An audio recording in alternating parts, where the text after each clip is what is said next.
이제 절기상으로도 여름이 시작됐습니다. 어제가 1년 중 가장 태양이 높이 뜨고 낮의 길이가 가장 긴 하지였습니다. 정말 요즘은 낮이 길어져서 하루도 길어진 기분이 듭니다. 하루는 늘 같은 24시간이지만 왠지 시간을 더 번 것 같은 느낌도 들고요. 그래요. 날씨가 더워서 조금 지치기는 하지만 밝은 시간이 길어진 만큼 더 활기차게 생활하면 알찬 계절이 되지 않을까 생각해봅니다. 내 손을 잡아요가 준비한 정보들과 함께 활기찬 오후를 시작해봐요. 6월 23일 화요일 내 손을 잡아요 출발합니다.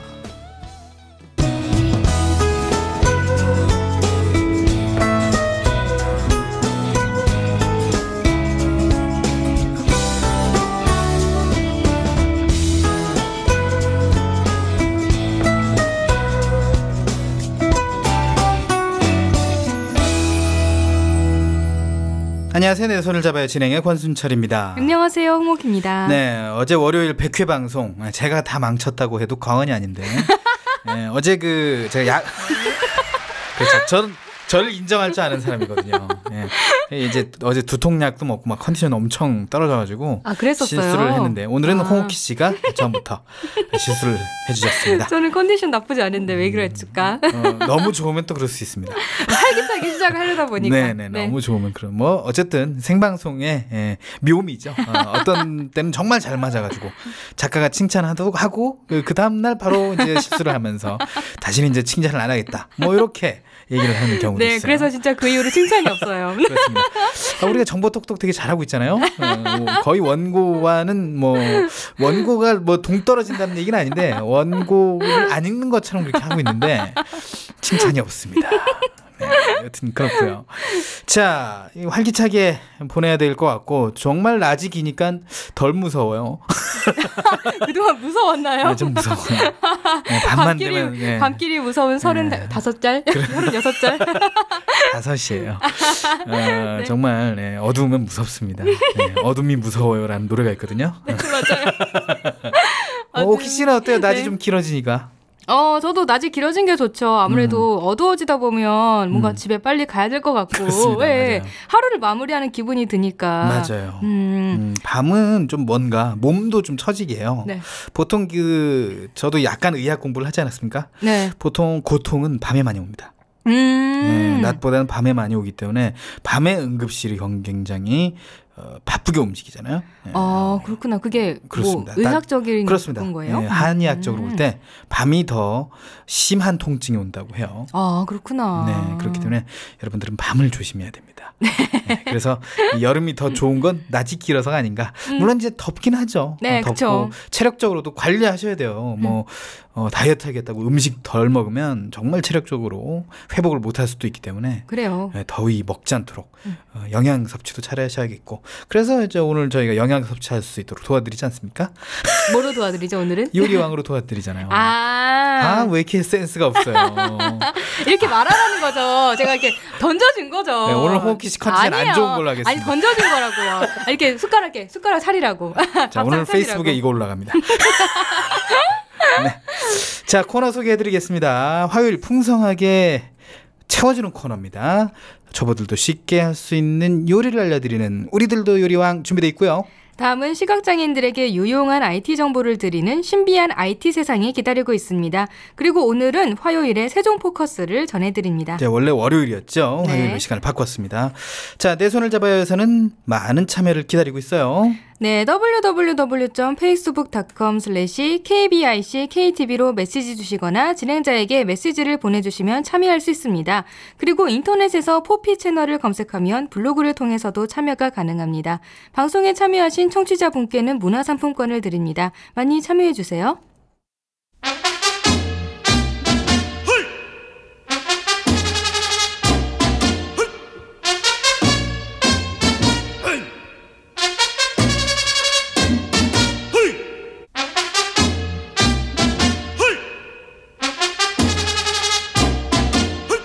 시각장애인들이 요리와 조금 더 친해질 수 있는 시간. 시각장애인 주부가 알려주는 생활 속 요리를 배워보는 코너 우리들도 요리왕 시간입니다. 네, 참 점심을 먹었는데도 배고파지는 시간이에요.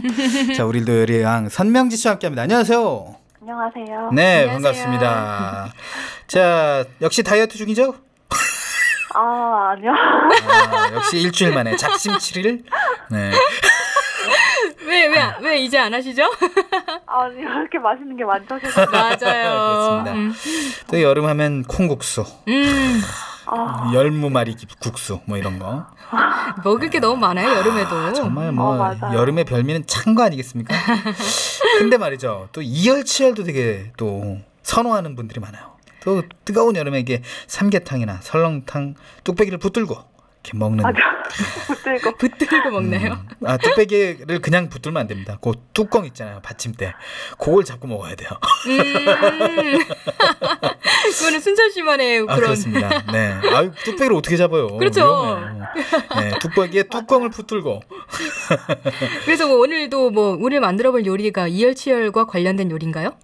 네, 맞아요. 좀 이 여름에 아주 그냥 땀을 그렇죠. 할 수 있는 시원하게 우리는 뜨거운 걸 먹으면서 시원하다는 말이 유명하잖아요. 네. 그렇습니다. 네, 저는 오늘도 수제비를 먹었어요. 그렇죠. 네. 네. 네, 그래서 좀 따뜻하고, 네, 때론 뜨겁고, 음. 네, 그렇게 먹을 수 있는 어묵국, 어묵탕. 그렇죠. 술안주로도 좋고요. 맞아요. 그리고 또 길거리에 가다 보면 이런 동그란 어묵 그리고 네모난 어묵 이런 거 팔면서 국물도 같이 주잖아요. 그쵸. 그 국물 맛이 정말 일품이고. 저 우리가 그 자장면보단 짜장면이라야지 맛 좋잖아요. 소주 아니면 소주 이렇게 해야지 맛이 좋듯이 어묵보다는 오뎅 이래야지 좀 맛있는데 저희는 이제 방송이니까 어묵탕으로 네. 통일을 하도록 하겠습니다. 자, 그래요. 요새 캠핑이 유행이라고 하잖아요. 그죠. 네. 가족끼리 하는 캠핑, 친한 친구들끼리 하는 캠핑. 요새 그런 것도- 한강에서도 캠핑을 한다고. 맞아요. 맞아요. 난지에 캠핑장이 있죠? 그렇습니다. 그 캠핑장에서 먹을 만한 요리가 아닌가 하는 생각도 들어요. 간단해서. 네, 그쵸. 아, 네, 그렇기는 한데요.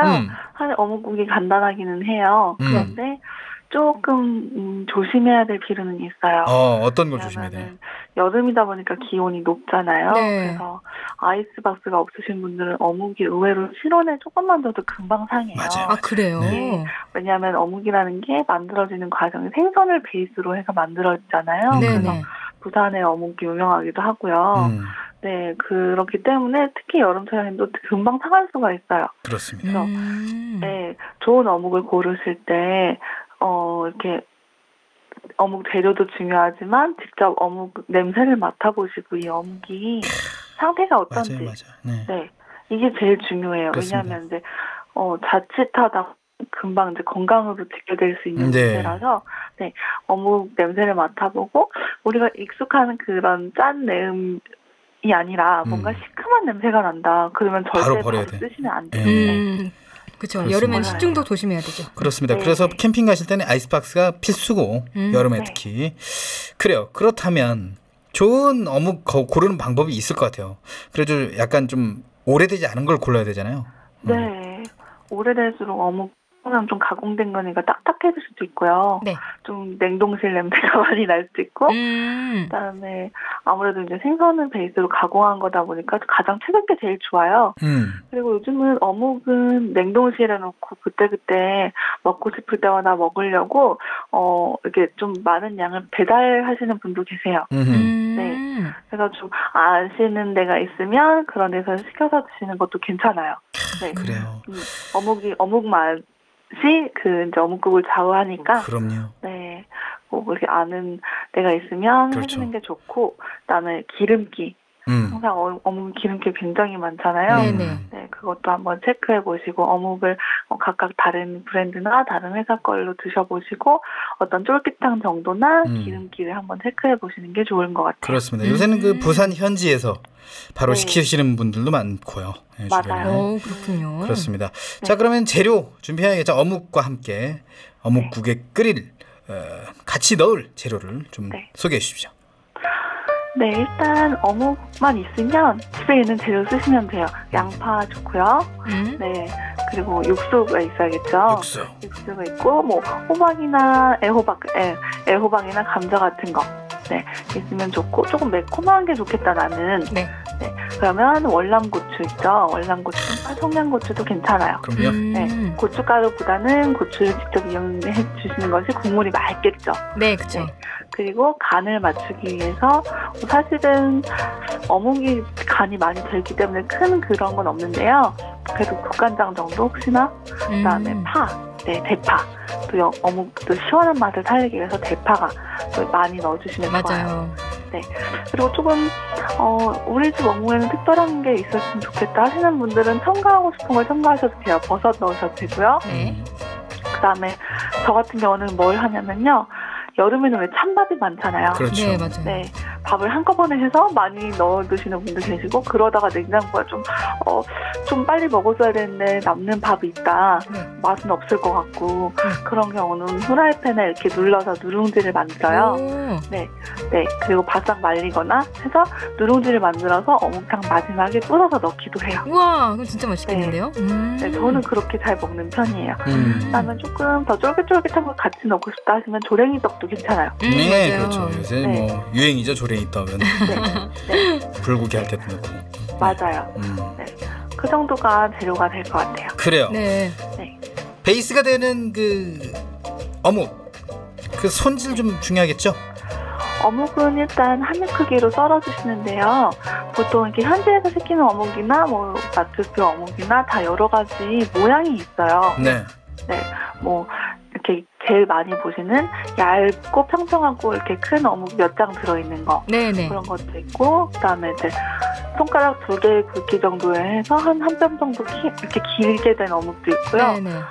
심지어 공같이 이렇게 한 주먹만큼 맞아요. 큰 어묵도 있어요. 네. 네. 가운데 구멍 뚫린 어묵. 네, 그런 것도 있고, 좀 얼기설기 되는 것도 있고, 속이 꽉 차고 긴 것도 있고, 뭐, 그런 다양하죠. 것 같아요. 네. 네.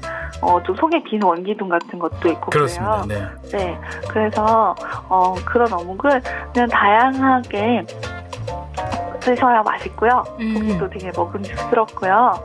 네, 대신에 이제 크기를 한 입 크기로. 네. 내가 숟가락으로 떴을 때 큼지막하게 떠지겠다 싶을 정도로 어묵을 이렇게 썰어주시면 돼요. 그리고 동그랗고 큰 어묵은 제가 한번 그냥 해봤는데요, 잘 안 익어요. 네, 네. 한 반 정도나 좀 잘라주시면 좋을 것 같아요. 네. 그렇군요. 네, 네. 그건 꽂아서 먹어야죠. 꼬지 이렇게. 네. 그래야지 잘 그래도 익고. 되고 잘라 먹어도 되고. 그렇죠. 그 어묵도 좀 종류별로 사셔도 괜찮아요. 뭐 야채가 들어있는 것도 있고요. 아, 뭔가 맛이 나는 그런 거. 네네. 치즈 어묵도 요즘 나와요. 네, 네. 맞습니다. 있고 좀 다양한 맛을 이렇게 효과적으로 낼 수 있을 것 같아요. 그래서 그런 거는 이제 종류별로 취향대로 골라주시면 되고, 그다음에 어묵을요 한번 사용할 때 그냥 끓이시는 것보다는 뜨거운 물에 먼저 한번 데쳐내시는 게 좋아요. 그래서 어묵에는 정말 생각보다 기름이 정말 많아요. 네. 네, 그냥 다 기름이라고 보셔도 돼요. 정말 기름을 많아요. 두르지 않고 막 볶아도 될 정도인가요? 네, 네, 그래도 너무 많아요. 네, 그래서 저는 어묵 볶음을 할 때도 다 그냥 어묵을 사용하실 때 그냥 무조건 한번 데쳐내신다고 생각하시는 게 좋아요. 아, 그렇군요. 네. 기름이 물 위로 둥둥 뜨는 걸 보실 수 있습니다. 네. 오케 씨가 한번 손질해보고 또 알려주시면 네네네. 그럼 그렇게까지 하고 이제 육수를 만드는 건가요? 네, 육수는요. 사실 가장 처음 해놨어야 되는 게 육수죠. 네. 제가 육수 편에도 따로 말씀을 드렸지만 다시마, 멸치다시 육수. 네, 어묵이니까 그게 이제 베이스가 되는 거죠. 네. 다시마를 한 5-6시간 물에 이렇게 불려서 이게 뽀얗게 우러나서 되는 이제 육수가 다시마 육수고, 그다음에 다시물이 다 되면 이제 멸치를 손질해서 넣는 멸치를 이제 볶아서 거기에다 물을 이렇게 다시물 내놓은 거를 붓고 끓여서 멸치 육수까지 같이 내요. 네. 네. 그래서 이제 멸치는 건져내고요. 네. 네. 그 물로 이제 어묵을 끓입니다. 그래서 물론 쫄깃한 어묵을 좋아하시는 경우도 있지만 이제 푹 익은 어묵을 좋아하시는 경우도 있어요. 그렇죠. 네, 그래서 저는 조금 푹 익은 걸 좋아하는 편이에요. 사실은 푹 끓여도 그런 쫄깃함 정도가 살아있을 정도로 어묵이 잘 익진 않거든요. 네네. 네, 그러니까 좀 쫄깃한 걸 좋아하신다 싶으면 진하게 우러날 정도로 한 30분만 끓여주시고, 네, 네, 좀 나는 조금 소화가 잘 되도록 약간 퍼진 게 좋다 하시면 1시간 이상. 네, 1시간 1시간에서 1시간 반까지 끓여주셔도 좋아요. 그래서 처음에 중요한 게 국물 양을 넉넉히 잡아주시는 거예요. 오랫동안 끓여야 되니까요. 네네. 네. 국물이 쫄거든요. 네. 네. 그래서 좀 1시간 이상 끓이실 분들은 국물이 어묵보다 좀 어묵이 많이 돌아다니네 싶을 정도로 국물이 이렇게 많을 정도. 정도 해주시는 게 좋고요. 금방 끓여내실 분들은 좀 그냥 어묵탕 보통 네. 어느 정도 농도였으면 좋겠다. 어묵이 숟가락에 많이 걸린다 싶을 정도로만 해주시면 돼요. 저어보고 그 물 양을 가늠할 수 있겠죠. 네. 네. 어묵이 약간 잠기고 조금 더 위로 올라올 정도. 네. 그 정도로 끓여주시면 될 것 같아요. 그래요. 어묵탕이 끓이는데 좀 시간이 오래 걸린다. 그리고 물을 많이 잡아야 된다. 네. 육수는 이제 멸치 육수를 해야 된다. 멸치 다시 육수. 멸치 다시마 육수를 해야 된다는 거고. 자, 네. 그러면 이제 잘 먹어야 되는데. 아니에요. 남았어요. 남았어요? 네. 아니, 그러니까 남았는데 이게 양 조절이 중요하잖아요. 네, 맞아요. 어떤 정도 양을 해야지 우리가 저녁에 2인분, 3인분 이렇게 먹을 수 있을까? 이것도 궁금하거든요. 네. 좀 저는 작은 냄비에 넘치듯 하는 거를 전 조금 위험해하는 편이에요. 그래서 한 2리터 이상의 냄비를 2인분 정도로 잡아요. 네. 생각보다 2리터 들어가는 냄비 크지 않거든요. 네. 네, 그리고 그 냄비를 꽉 채울 게 아니기 때문에 네. 물 한 1에서 1.5리터 정도의 어묵은 어떻게 가늠을 하면 좋을까요? 물에 약간 잠기고 남을 정도. 네. 물 아래에 어묵이 손을 넣었을 때, 네. 왜 쌀도 그렇게 하죠. 손등이 이렇게 더 올라오는 정도까지 물을 붓죠. 어묵도 그 정도는 해주셔야 넉넉히 끓일 수 있어요. 네. 그렇군요. 네. 국물이 그리고 참 또 잘 우러나요. 어묵만 들어가는 게 아니라 야채가 들어가잖아요. 네네네. 네, 그래서 양파랑 다른 걸 다 이렇게 같이 가늠했을 때 물이 좀 넉넉하다. 네. 그리고 냄비에서 좀 모자랄 정도를 해주셔야 좀 위험한 걸 않겠죠? 방지할 수 있어요. 네. 네. 기름도 이렇게 뜨고 하거든요. 아무리 데쳐냈어도 그렇죠. 네. 어묵이 이게 기름 지글지글하는 소리가 날 수가 있어요. 네. 그래서 그런 걸 좀 가늠하셔서 최대한 위험하지 않게. 그럼 기름 뜨는 거는 걷어내는 게 좋을까요? 그럼요?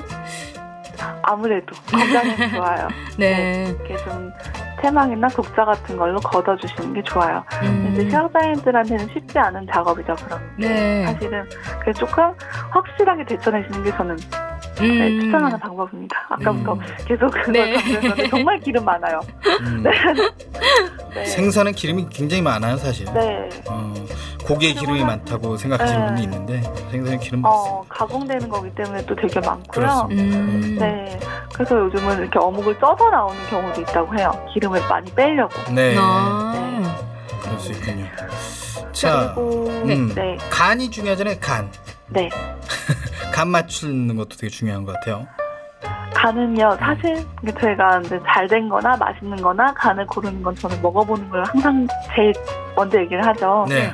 그래서 제가 해보니까요, 육수랑 어묵과 양파, 호박, 감자 등 이렇게 갖은 재료가 들어가고 나면요, 사실 간이 그렇게 필요 없어요. 어묵이 짜니까.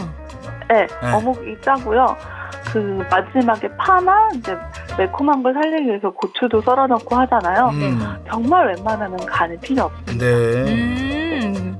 조금 짜게 드신다 싶으시면 좀 이렇게 간간한 걸 좋아하신다 하시는 분들은 국간장을 이용해 주시면 될 것 같아요. 네, 아주 살짝. 네. 그러면 이건 간 맞추기 좀 어려워하는 분들에게는 그냥 자료만 넣어서 끓이면 되니까 약간 쉽게 할 수 있는 요리라고 할 수 있겠네요.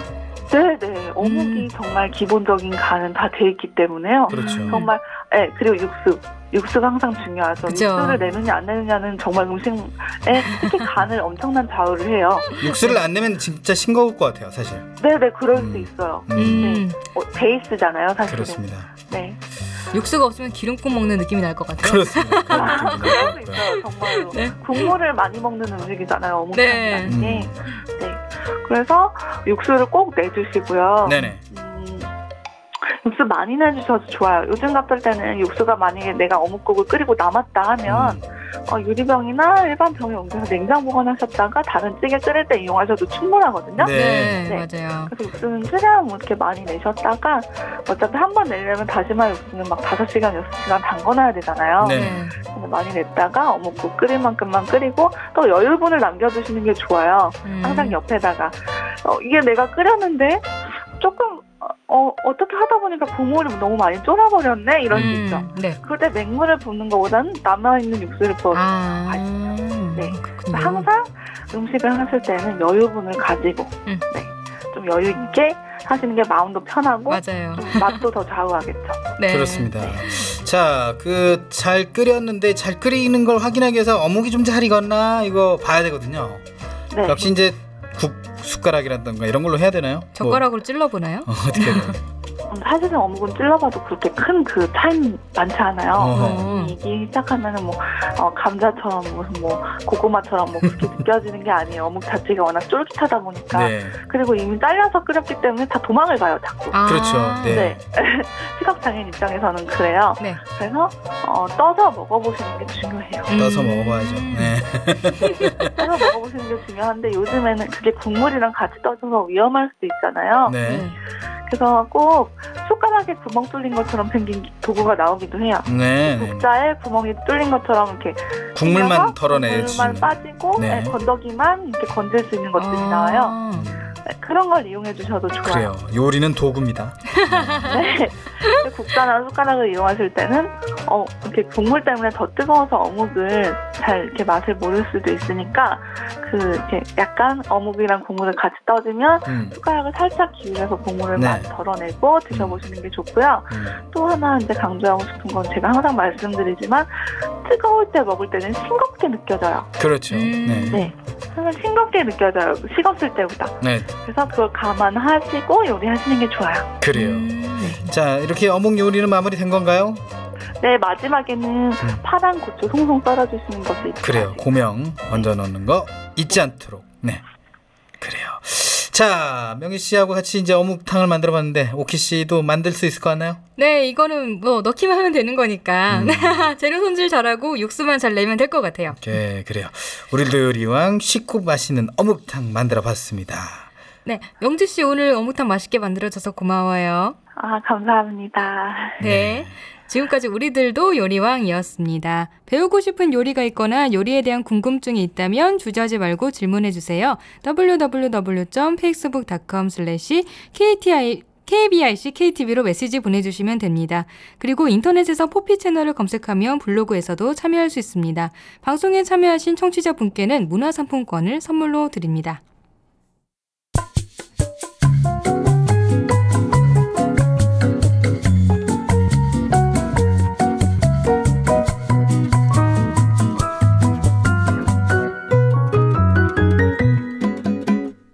화요일 내 손을 잡아요 함께하고 계십니다. 이번 시간은 시각장애인에게 유용한 IT 정보를 전하는 신비한 IT 세상 코너입니다.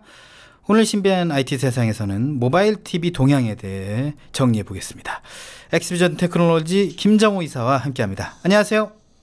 예, 안녕하세요. 네, 참 이제 여름이고 또 밖에 나가기도 좀 뭐하고 그래서 네. TV 시청을 좀 집에서 시원한 선풍기나 에어컨 틀어놓고 하시는 경우 좀 많은 것 같아요. 예, 요즘은 텔레비전을 꼭 거실에서 보지 않고 본인 방 침대 위에서 그렇습니다. 누워서 예, 특히 우리 시각장애인들은 편하게 누워가지고 들지도 않고 그럼요. 네, 폰을 들지 않고 옆에 놓고 그냥 옆에 놓고 이어폰만 끼고 이어폰만 끼고 그렇게 이제 즐길 수가 있는 세상이 됐죠. 그렇습니다. 네. 자, 그런 세상에서 이제 모바일 TV 시장도 참 급변하고 있는 것 같아요. 네. 자, 오늘 그래서 모바일 TV 얘기를 좀 해봐야 될 것 같은데, 지난 6월 16일 카카오가 상당히 카카오 택시에 이어서 카카오 TV를 또 내놨습니다. 네네. 어떤 서비스인가요? 카카오 TV는 채팅방에서 친구와 함께 텔레비전을 시청하면서 이제 아마 수다를 떨 수 있는 그런 서비스로 기획이 된 것 같습니다. 네네. 그러니까 마치 여러 사람이 함께 텔레비전을 보면서 이제 이러쿵저러쿵 얘기를 나누는 그런 모습을 상상해 볼 수가 있겠는데요. 아하. 뭐 싱글족들이 친구들을 직접 만나서 집에 모여서 그 텔레비전을 보는 대신에 카카오톡 채팅룸을 열어놓고 이제 함께 같은 프로를 시청하면서 이제 이야기를 나눌 수 있는 그런 컨셉으로 지금 그 기획이 된 것 같습니다. 그래요. 사실 그 인터넷 방송에서는 다중 채팅, 쌍방향으로 이렇게 방송을 많이 좀 진행을 하는 데 있어서 채팅방 필수인데 그렇죠. 그 채팅방이 이제 불특정 다수였거든요. 네. 이번에 카카오 TV는 특정 다수. 나의 지인, 지인을 초대를 지인들과 함께 텔레비전을 본다. 그래서 뭐 별도의 앱으로 보는 것이 아니라 이제 그 채팅방을 열어놓고 더보기 메뉴 안에 그 카카오 TV가 추가가 돼서 이제 여러 가지 텔레비 채널들을 보거나 또는 동영상을 같이 감상할 수 있는 그런 그 모델로 이번에 그 출시가 됐습니다. 이야, 참 뭔가 다른 듯하면서도 같기도 하고 다른 듯한 그런 서비스 같은데 사람들이 이제 결국은 텔레비전을 시청하는 그 패턴이 그렇죠. 굉장히 많이 변화하고 있는데 맞습니다. 사실 저희도 그 이러한 변화가 좀 그 많이 관심도 있고 특히 이제 그 디지털 TV가 본격화되면서 시각장애인들이 텔레비전을 그 편하게 볼 수 있는 그 상황이 좀 그 어려워지고 있는 것 같습니다. 네. 채널도 워낙 많고 그렇죠. 그다음에 또 다시 보기. 다양한 다시 보기 기능들도 많고 해서 그런 부분들을 어떻게 좀 편하게 해결할 수 없을까 자료를 찾다가 이제 이번 그 방송 내용을 준비하게 됐는데요. 이런 그 카카오 TV뿐만 아니라 국내뿐만 아니라 외국에서도 굉장히 다양한 모바일 TV 서비스들이 이제 선을 보이고 있고 치열하게 이제 경쟁을 하고 있는 거죠. 그렇죠. 이게 어떻게 보면 또 시각장애인들도 더 편하게 TV를 시청할 수도 있을 것 같아요. 왜냐면 여럿이서 TV를 같이 뭐 축구나 이런 것들을 뭐 얘기하면서 보면 축구를 정말 보는 것 같은 느낌이 들 때가 있거든요. 시각장애인도. 그렇죠. 그래서 이제 비장애인들과 같이 이제 관심이 있는 프로그램을 본다면 뭐 실시간으로 영상 해설을 해줄 수도 있겠고 뭐 그런 또 생각도 들고 상상도 드는데 참 조금 근데 이제 또 한 가지 저는 이 소식을 접하고 시각장애인 입장에서 어떨까 싶은 생각도 좀 들었는데요. 그게 뭐냐면 우리는 중계방송을 이제 그 주로 많이 청취를 해야 되는데 그렇죠. 또 채팅방에서 이야기하는 내용도 음성으로 전달이 된다는 거죠. 정신이 없을 수도 있겠네요. 정신이 좀 없어 보이지 않을까. 예전에 2002년도 월드컵 그 중계방송을 볼 때 사람들이 하도 시끄럽게 떠들어가지고 저는 혼자 라디오를 그 헤드셋, 큰 헤드셋을 뒤집어 쓰고 그 뭐라고 할까 그 군중 속에 혼자 앉아가지고 이렇게 그 중계 방송을 청취했던 기억이 나는데요. 사용자에 따라서 이제 조금 호불호가 좀 갈릴 것 같긴 한데 방금 전에 진행자께서 말씀하신 것처럼 여러 사람들이 이야기하면서 너무 지나치게 그 수다를 떨지 않는다면 시각장애인 입장에서 굉장히 재미있는 그렇습니까 말이죠. 그 방송 그 시청 그 패턴이 될 것 같습니다. 참 좋은 플랫폼 같긴 한데 우리가 보편적으로 볼 수 있는 지상파를 시청할 수 없다 이런 얘기가 있네요. 뭐 그 심심하면 나오는 얘기죠. 그 지상파 방송들과 그 케이블 채널 또는 뭐 그 IPTV 업계와 무슨 그 보상 관련해서 그 이렇게 합의를 보지 못했다. 그래가지고 언제까지 뭐 합의가 안 되면 방송 끊겠다. 뭐 중단하겠다. 이런 얘기들이 쭉 있었는데 이게 현실화가 됐죠. 그래서 이제 그 6월 22일부터는 그 지상파 TV 그러니까 KBS, MBC, SBS, EBS 방송을 IPTV, 그러니까 BTV 뭐 이런 그 여러 가지 모바일 TV, 올레 TV, 올레 TV, 그 다음에 UTV 이런 거에서 볼 수가 없게 되고 실시간 방송을 먼저 볼 수 없게 되고요. 7월부터는 이제 다시 보기 기능도 지원하지 않는 이제 사태가 벌어지고 있습니다. 이게 IPTV에서 모바일 서비스를 해주고 있는데 모바일에서 아마 지상파를 볼 수 없게 된 모양입니다. 저도 이제 개인적으로 이제 KT를 사용하고 있기 때문에 올레 TV를 통해서 지상파를 보고 있었는데 참 청천벽력과 같은 소식인데. 자, 그래요.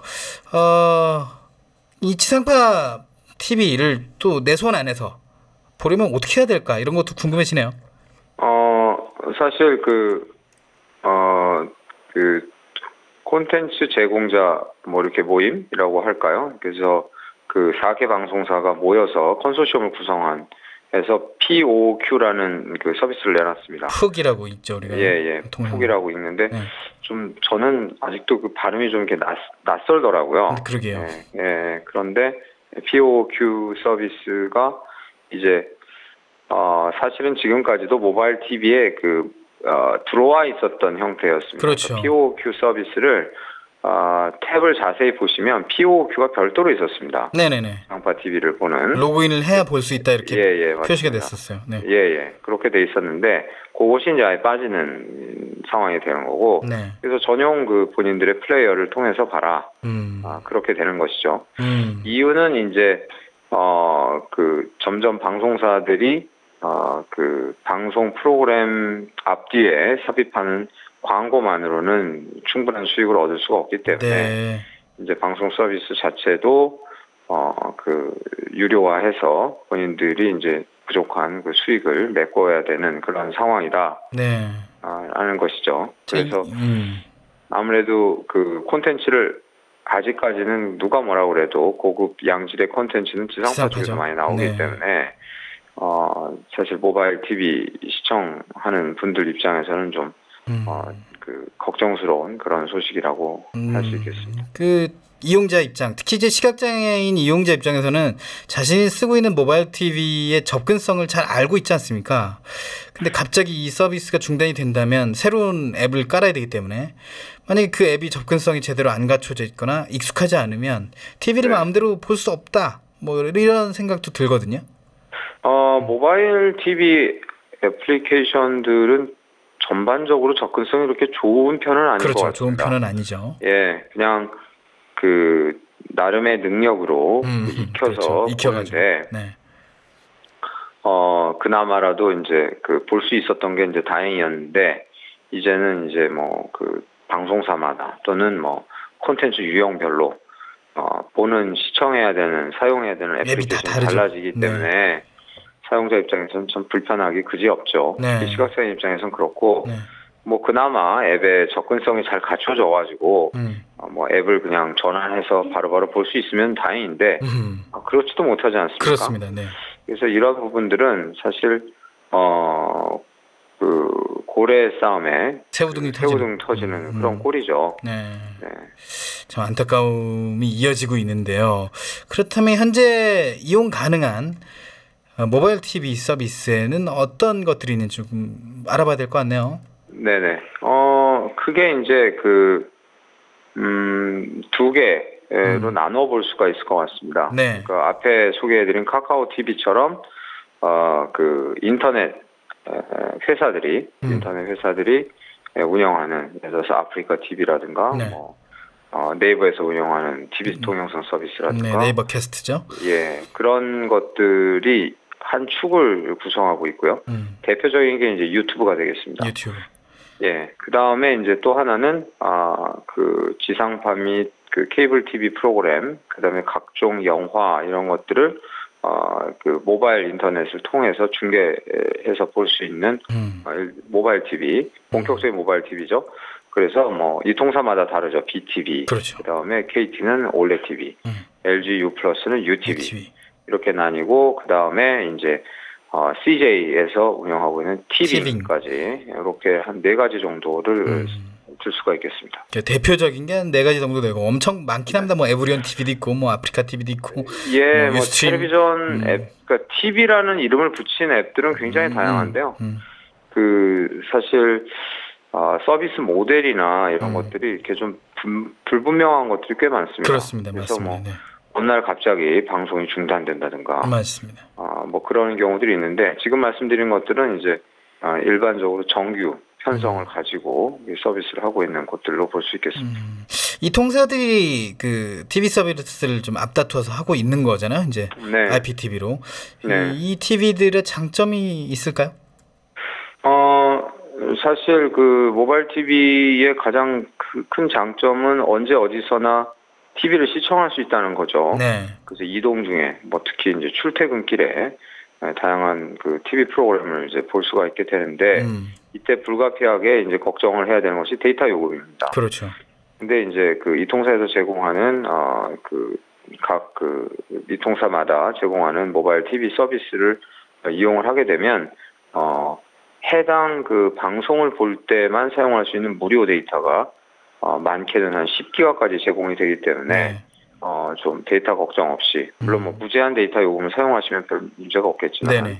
그렇지 않은 사용자 입장에서도 마음 편히 TV를 시청할 수가 있고 또 최근에는 워낙 그 이통사 간의 그 가입자 경쟁이 치열해지고 또 이통사가 그 유선 IPTV도 서비스하고 그렇죠. 하고 있기 때문에 그 모바일 TV 서비스를 이렇게 번들로 제공하는 그 이벤트도 굉장히 많이 하고 있거든요.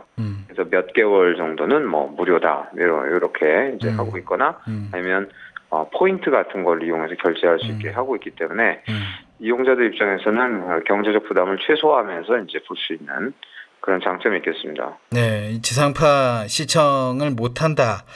기존 그 IPTV 앱으로 못한다고 하니까 참 할 얘기가 많은데 시간 관계상 뭐 다음 기회에 뭐 얘기할 기회가 있을 것 같고 마지막으로 이 시각장애인들이 불편한 것이 앞서도 언급을 해드렸지만 앱이 너무 많다 보니까 어떤 앱을 깔아서 이거 TV 볼 수 있나? 근데 또 접근성이 안 되면 못 보고 그렇기 때문에 이제 적절한 TV 앱이 없기 때문에 그 TV를 모바일로 제대로 시청하지 못하는 그런 시각장애인들이 더 많아질 것 같다는 느낌도 들거든요. 네네. 이 참 마땅한 앱이 있을까 없을까 이런 것도 의문점이 될 수 있을 것 같아요.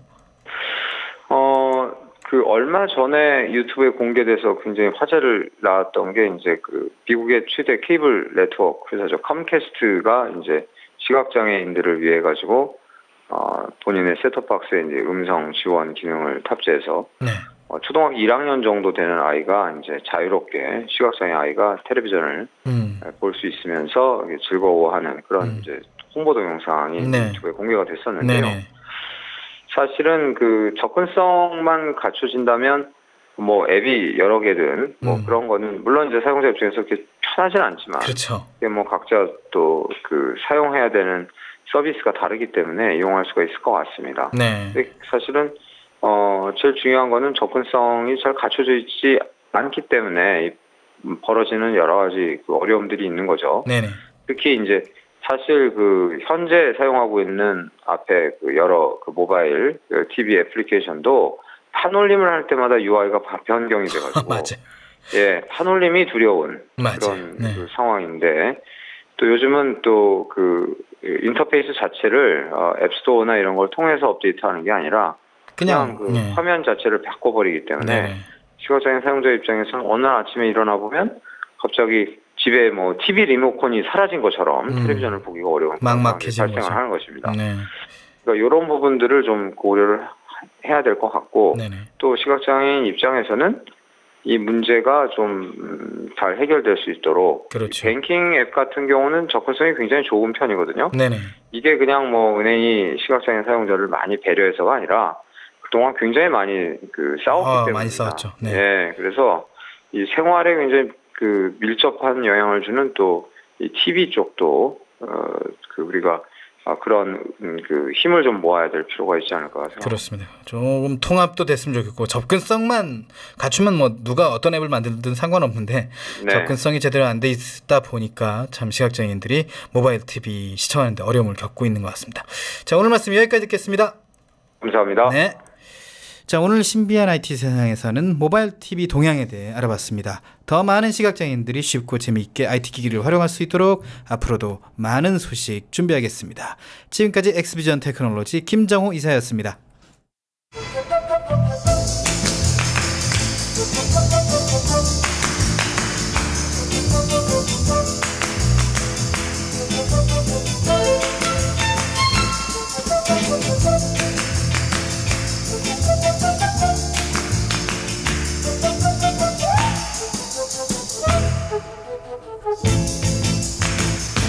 네, 화요일 내 손을 잡아요. 함께하고 계십니다. 오늘은 정보 톡톡이 월요일 옮겼고요. 화요일 세종 포커스를 보내드리겠습니다. 오키 씨가 진행합니다. 네, 대형 병원을 중심으로 확산됐던 메르스 1차와 2차 유행은 사실상 진정 국면에 들어갔습니다. 하지만 보건당국의 방역에 잇따라 허점이 노출되면서 당분간 게릴라식 3차 유행이 이어지지 않을까 하는 우려가 나오고 있는데요. 이번 메르스 사태를 정리해보고 앞으로의 변수는 무엇인지 함께 짚어보겠습니다. WHO 세계보건기구 의학정보 문헌협력센터장을 맡고 있는 서울대의대 서정욱 교수를 연결합니다. 안녕하세요. 네, 안녕하십니까. 네, 이번 주 들어서 메르스 확진자 증가세가 다소 꺾인 모습입니다. 아무도 안 나온 날도 있었고, 3명 나온 날도 있었고 그랬거든요. 소강 상태에 들어섰다고 볼 수 있을까요? 네, 맞습니다. 지난 5월 11일 첫 증상이 나온 환자가 5월 20일 진단되었고요. 그리고 발현 날짜 기준으로 피크를 보인 것이 6월 1일, 그리고 진단 기준으로는 6월 7일이라고 볼 수 있습니다. 네. 그래서 그 한 명의 환자가 30명을 감염시키고 네. 이들이 123명, 마지막으로 4차 감염자가 15명으로 줄었기 때문에 네. 앞으로 추가 진단 환자가 산발적으로 나오겠지만 우려할 확산은 없다고 생각합니다. 네. 그런데 메르스 종료 선언을 얘기하기에는 아직 조금 섣부르지 않나 이런 얘기도 있거든요. 네, 그래서 저는 이게 종료라기보다는 네. 어떤 그 다른 국면으로 전환되었다고 표현하는 게 맞지 않나 생각하고요. 네. 이를테면 이런 겁니다. 전염병을 일으키는 바이러스가 박멸이 된다면 정말 좋겠지요. 네. 그렇지만 박멸되지 않고 남아있긴 한데 우리가 통제 가능한 수준이다. 그것도 우리가 기대하는 바가 아니겠습니까? 네, 그렇죠.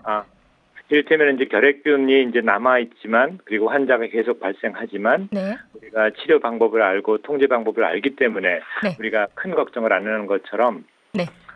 지금 현재 메르스 환자가 95명, 네. 이분들은 아마도 아직 바이러스를 가지고 있지 않겠습니까? 그렇죠.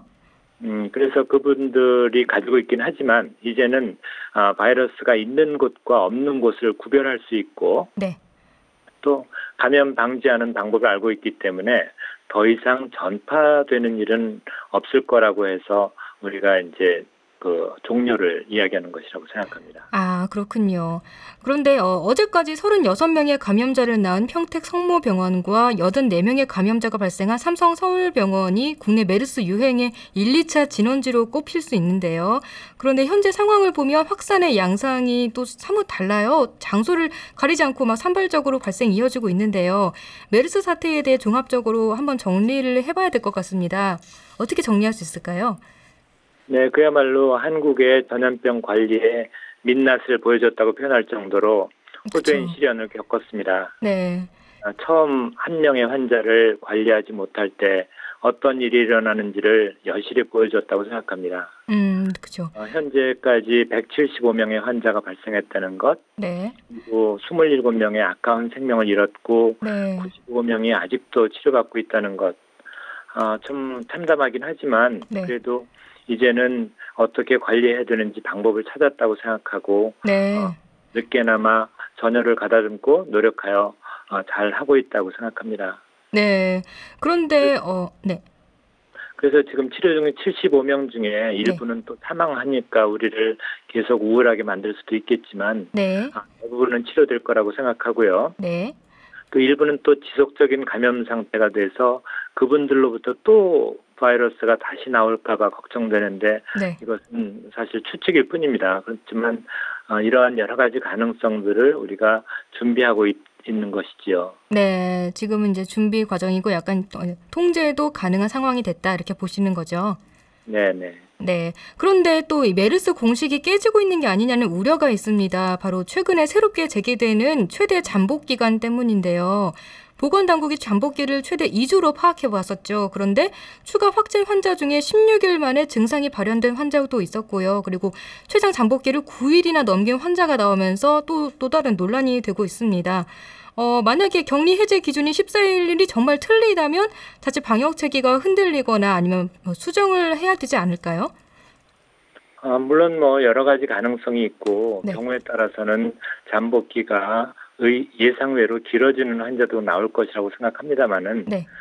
지금 아마도 잠복기가 길게 보이는 환자의 경우는 언제 증상이 생겼는지를 확실하지 않았기 때문에 특히 젊은 사람인 경우에는 네. 증상이 약하게 나오기 때문에 증상이 있었어도 그거를 정확히 시작 날짜를 기억 못할 수도 있다고 생각하고요. 네. 그리고 또 이제 여러 단계의 환자가 2차, 3차, 4차 감염이 되다 보니까 네. 그 환자가 3차 감염인지 4차 감염인지 그것이 또 혼동될 수도 있고 그래서 이제 좀 혼란스럽긴 합니다. 그렇지만 14일이라는 뜻은 네. 사실 이제 그 접촉해서 위험한 사람이라고 생각하는 사람을 격리하는 기간을 따진 거 아니겠습니까? 네네. 그래서 사실 마음 같아서는 한 달 혹은 2달 정도 격리하자 이렇게 생각할 수도 있겠죠. 네. 그렇지만 그렇게 해서 그 많은 사람을 14일이 아니라 30일 동안 붙잡아 놓고 꼼짝하지 말라 그러면은 그런 비효율적인 기준, 그쵸. 너무나 광범위한 기준을 적용하면 격리 대상자가 반발할 수도 있고 그래서 탈출하고 네. 그렇기 때문에 정말 적정한 수준 그것이 14일이라고 여러 가지 근거로 하고 있는데 네. 그거를 따르는 것이 맞다고 생각합니다. 네. 그런데 또 반면에 지역 전파의 가능성이 여전히 또 남아있거든요. 보건당국이 방역에 구멍이 뚫려서 감염된 환자들이 속속 확인되고 있고 그리고 이들이 불특정 다수와 접촉한 경우가 여전히 또 있는데요. 지역 전파 가능성에 대해서는 어떻게 보세요? 지역 전파냐 병원 전파냐 하는 뜻은 그 위치가 병원이냐 지역이냐 그 뜻일 수도 있지만 네. 사실은 지역 전파라고 병원 전파라고 해서 병원 밖에서는 절대로 환자가 감염되지 않는다는 뜻은 아니겠죠. 네. 그렇지만 지하철이나 대중이 모이는 장소에서 다수의 환자가 동시에 감염되는 사태 이런 것을 지역 전파라고 우리가 얘기하는 거죠. 네. 이를테면 결핵 등의 경우에는 기침 등으로 감염이 확산되니까 메르스보다 훨씬 더 감염력이 크고 네. 이런 경우에는 지역 전파를 걱정하기 때문에 여러 가지 준비를 하고 있는 건데요. 네. 메르스는 사실 상대적으로 이제까지의 결과를 볼 때도 감염력이 낮은 것은 사실이었습니다. 네. 그렇지만 이제 그 병원이라는 특수한 환경이 워낙에 심한 환자가 그리고 증상이 있어서 바이러스를 배출하는 환자가 많이 모이는 곳이고 네. 또 거기서 가래를 배출하고 가래 묻은 휴지나 어떤 그런 물질들이 많이 노출되어 있는 상태에서 따라서 이제 그 주변 사람들이 상당히 고농도의 바이러스에 노출돼서 그런 근접 접촉을 하고 있다고 볼 수 있는 거죠. 네. 그래서 사실은 그 가정에서 혹은 특히 이제 어르신이 있는 요양원이나 그런 데서도 어떤 그 환자가 병원은 아니더라도 어떤 감염을 일으킬 수 있는 것은 사실이라고 생각합니다. 네. 그래서 선생님께서는 우리나라 병원의 특성 때문에 이렇게 감염이 이루어졌다 이렇게 말씀해 주셨는데 또 유독 우리나라에서 메르스가 급속하게 확산을 보이고 있는 이유가 정부의 초기 대응에 허점이 많았다는 지적이 많았잖아요. 네, 정보 공개라든지 아니면 외국 사례 지나치게 의존했다든지 이런 원인들이 꼽히는데요. 교수님께서는 메르스의 급속한 확산과 관련한 중요한 오류가 뭐라고 생각하시나요? 한국에서 이렇게 다수의 2차, 3차 감염자가 생긴 것은 사우디아라비아에서도 없었던 일입니다. 그래서 네.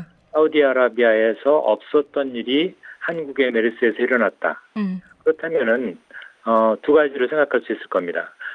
그 바이러스가 아니라 다른 바이러스든지 네. 아니면은 한국이라는 환경이 좀 다르든지. 네. 그래서 바이러스가 다르다는 것을 우리가 걱정을 했죠. 그래서 그쵸. 중동의 메르스가 한국의 메르스로 오면서 돌연변이를 일으키고 또 그렇다면은 한국의 메르스는 중동의 메르스가 아닌 다른 바이러스를 연합독하나 그랬는데 다행히 우리가 조사한 바로는 돌연변이는 없다. 그렇죠. 사실은 아주 없는 건 아니고 의미 있고 진단 가능한 돌연변이는 없었다 이러는 거죠. 네, 그랬었죠. 따라서 우리가 그 새로운 수업료를 지불하지 않고도 사우디아라비아에서 아무것도 모르는 상태에서 지불한 수업료, 그렇다면 많은 사람이 죽고 그런 경험을 토대로 그 결과를 우리가 참조하는 것이기 때문에 굳이 우리가 아무것도 경험이 없는 상태에서는 외국을 참조할 수밖에 없기 때문에 그것은 오히려 더 많이 참조했어야 된다고 생각합니다. 외국 사례를 더 많이 참조했어야 됐다. 네네. 네. 그래서 그 한국에서는 이제 이렇게 감염 확산이 심했는데 그 원인을 한국의 환경에서 찾아보자. 네. 그래서 나온 이야기가 응급실의 과밀 문제, 닥터 쇼핑, 다인실 문제 등을 지적했는데 네. 이러한 원인이 작용했을 거라고 생각은 합니다. 그렇지만 이것도 확인했다고 할 수는 없어요. 우리가 추정하는 것뿐이죠. 그렇죠. 그래서 실험을 할 수도 없고요. 그래서 그 참 많은 어려움에도 불구하고 그렇게 해석할 수밖에 없고 그것이 합리적인 원인이라고 생각한다면은 그에 대한 해결 방안을 찾아야 되겠죠. 네. 그리고 뭐 초기에 병원 이름을 공개하지 않은 것도 원인이라고 볼 수 있지 않을까요? 원인인지 그게 참 그 안타까운 일이었는데요. 네. 사실 그 초기에는 이제 과소평가했다고 생각합니다. 그래서 네. 전염병 관리에 어떤 치명적인 오류랄까? 그래서 초기에 질병 확산을 차단하는데 실패한 가장 중요한 원인은 진단이 늦은 것과 네. 병원 이름을 공개하지 않은 것 두 네. 가지가 아닌가 이렇게 생각하고요. 네. 사실 뭐 우리가 이런 일을 참 그 평소에 준비하고 있지도 못했지만 네. 준비하였더라도 어느 정도 시행착오는 겪을 수밖에 없었지 않았나 이렇게 생각을 합니다. 네. 그렇다면 교수님께서는 앞으로 메르스 종식 선언을 하려면 얼마 정도 더 걸릴 거라고 예상하시나요? 공식 선언을 한다는 뜻은 이제 잠복기가 이제 2배 정도 지나면은 이제 그런 일반적인 기준을 적용한다면은 잠복기 14일에 2배는 28일 동안 네. 마지막 환자가 치료돼서 퇴원하고 혹은 퇴원하시고 그 다음에 28일 동안 새로운 환자가 발생하지 않았다고 하면은 이론적으로는 그렇게 선언할 수 있는데요. 네. 그렇지만 한국에서 그런 조건을 만족했다고 해서 무슨 의미가 있을까요? 왜 그렇죠? 중동에서는 네. 여전히 또 다른 환자가 발생하고 있는데 네. 중동에서 또 다른 감염자가 수입된다면은 그쵸. 한국에서는 메르스가 발생하지 않는다. 이렇게 얘기할 수가 없는 거죠. 네. 그러니까 네. 이런 그 경험을 토대로 만약에 또 다른 감염자가 한국에서 나타난다면 그때도 정말 한국의 여러 가지 특성상 혹은 우리가 모르는 특성 때문에 바이러스가 더 확산될 수 있다는 그런 걱정을 하게 됩니다. 그러면 그 교수님께서는 뭐 중동에서 또 다른 감염자가 나와서 또다시 누군가 걸릴 수 있다. 그래서 메르스를 퇴치해도 내년에 또 나올 수 있고 다른 비슷한 병이 나올 수도 있다. 이렇게 말씀을 해주셨는데요. 그러면 앞으로 확실한 대비책과 해결 방안이 있어야 되지 않을까요? 어떤 방안이 있을까요? 사실 우리가 그 지금까지 하고 있는 여러 가지 노력들을 지속적으로 그리고 좀 철저하게 할 필요가 있다고 생각하고 있습니다. 네. 그래서 지금 이제 사우디아라비아의 경우에는 작년 4월에 피크를 보인 이후에 아직도 매달 30명의 환자가 발생하고 있거든요. 네. 그래서 지금 한국에서 이번 사건을 깨끗하게 종료해서 마무리 짓고도 그 다음에 정말 또 사우디아라비아처럼 계속 나오면 어떻게 하나 그런 걱정을 합니다만은 뭐 여러 가지 근거로 볼 때 사우디아라비아처럼 그렇게 되지는 않고 뭐 가끔 나왔다가 관리되고 이럴 수도 있다고 생각하고요. 네. 그렇지만 이러한 바이러스 질환이 변이를 항상 일으킬 수 있고 변이를 일으켜서 없어지기도 하지만 더 무서운 바이러스가 될 가능성은 여전히 열려 있기 때문에 네. 이에 대한 평소의 준비는 해야 될 거라고 생각합니다. 네, 어떤 준비를 하면 좋을까요?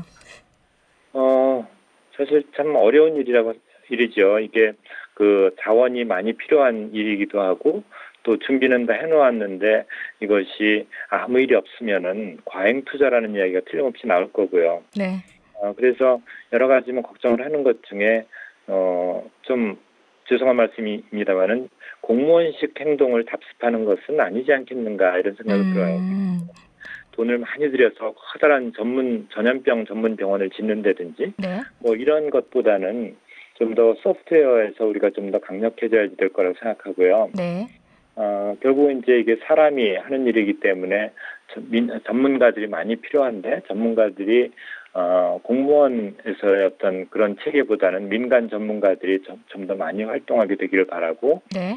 또 국제적인 협력이 확대되어서 그 우리나라의 질병뿐만 아니라 외국에서 발생하는 질병, 네. 그리고 그들이 어떻게 치료가 되는지 그런 정보망을 확실하게 갖출 필요가 있고요. 네. 그리고 이번에 참 확연히 드러난 감염에 대한 문제점 중에 하나가 얼마나 위험한지를 판단할 수 있는 능력을 우리가 가지고 있지 못한 것 같아요. 이거를 네.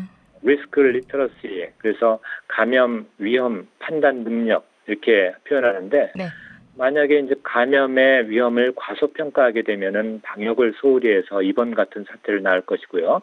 또 과다한 공포를 가지면 사회적인 갈등과 산업 위축 문제를 일으킬 수 있기 때문에 네. 불안 심리를 갖는 것도 그렇고 정확하게 그 감염의 위험도를 판별할 수 있는 능력이 필요하다고 생각하는데 또 SNS 시대이다 보니까 막연한 불안 심리가 확산되고 또 때로는 이에 편승한 악의적인 거짓 정보가 또 횡행하고 이런 것들 때문에 참 어려움은 많은데 결국 올바른 정보를 효율적으로 확산하는 어떤 우리 모두의 노력이 필요하지 않나 생각합니다. 네, 알겠습니다. 이 불안 심리나 메르스 공포 이런 것들이 계속되면서 이제 서로 비난하고 갈등하는 모습을 보여왔었는데요. 이제는 정말 위로하면서 함께 이겨내는 힘이 필요하지 않을까 싶습니다. 교수님 오늘 말씀 감사합니다. 네, 감사합니다. 네, 지금까지 서울대학교 의과대학 병리학과 서정욱 교수와 세종포커스 함께했습니다. 네, 6월 23일 화요일 내 손을 잡아요. 저희가 준비한 소식 여기까지인데요. 제가 잘못 얘기 드린 게 있어가지고 네. 올레TV 모바일은 아직 지상파 서비스를 하고 있는데 이달에 서비스가 종료될지도 모른다라는 뉴스가 있습니다. 그리고 나머지 두 개사는 모바일 지상파 서비스를 중단했습니다. 아, 그렇군요. 네, 자 저희는 마치겠습니다. 고맙습니다. 네, 지금까지 진행의 홍옥희, 권순철이었습니다. 함께해 주신 여러분 안녕히 계세요.